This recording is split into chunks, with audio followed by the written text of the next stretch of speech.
By 1969, the Beatles were no longer a united force. Years of tension, business disputes, and personal rivalries had left the group fractured. What once had been the most creative partnership in rock history had turned into a series of bitter arguments and power struggles.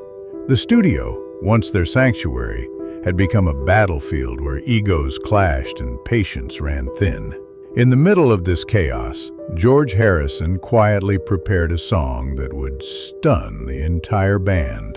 John Lennon, who often dismissed Harrison's contributions, was forced to acknowledge its brilliance.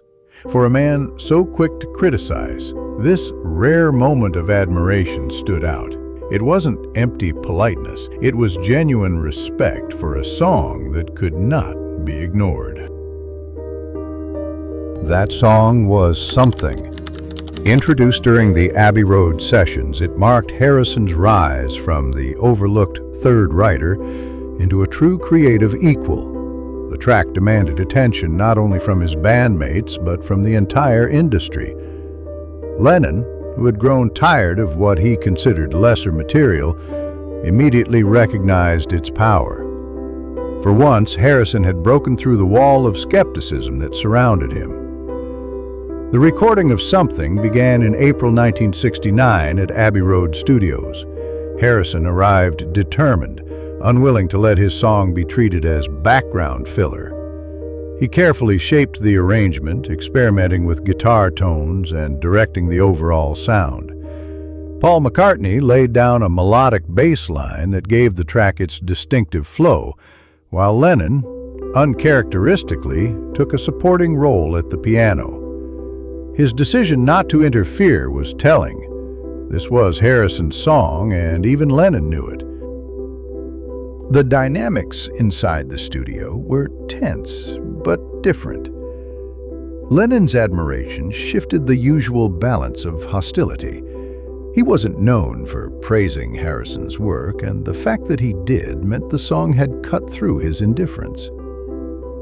Harrison had struggled for years to get his music treated seriously, and now he had a piece that forced recognition. For Lennon, it was proof that Harrison could deliver a masterpiece, and he admitted as much. The orchestration was another turning point. Harrison wanted strings to elevate the composition, and producer George Martin stepped in to help craft the lush arrangement. Normally, Lennon resisted such production choices, preferring raw sounds over polish. But this time, he stayed silent, allowing Harrison to realize his vision without interference. The result was one of the most elegant recordings the Beatles ever made.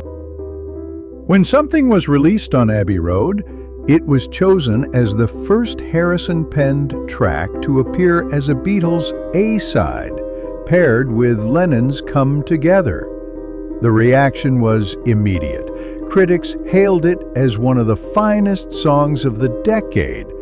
Musicians across genres rushed to cover it. Frank Sinatra famously called it one of the greatest love songs ever written. For Harrison, it was vindication. For Lennon, it was confirmation that his long-overlooked bandmate had finally written a song that rivaled the very best of Lennon and McCartney. But the praise also underscored the fractures in the band. McCartney, though supportive, felt the sting of competition. Lennon, though admiring, did not see this as a chance to rebuild the partnership. Instead, it was recognition given in passing, a nod before the group collapsed entirely. Harrison, despite achieving the respect he had craved, was exhausted by the endless conflicts and would soon look beyond the Beatles for artistic freedom. Inside Abbey Road Studios, Something was more than a song. It was a statement. It showed that Harrison could command the same level of artistry as Lennon and McCartney. It forced Lennon to acknowledge brilliance outside himself, even as his own interest in the band faded. It was at once a triumph and a farewell. By the end of 1969, the Beatles were finished as a creative unit. Abbey Road became their last masterpiece, and while Lennon and McCartney had defined their beginnings, it was Harrison's Something that became the defining highlight of their final chapter.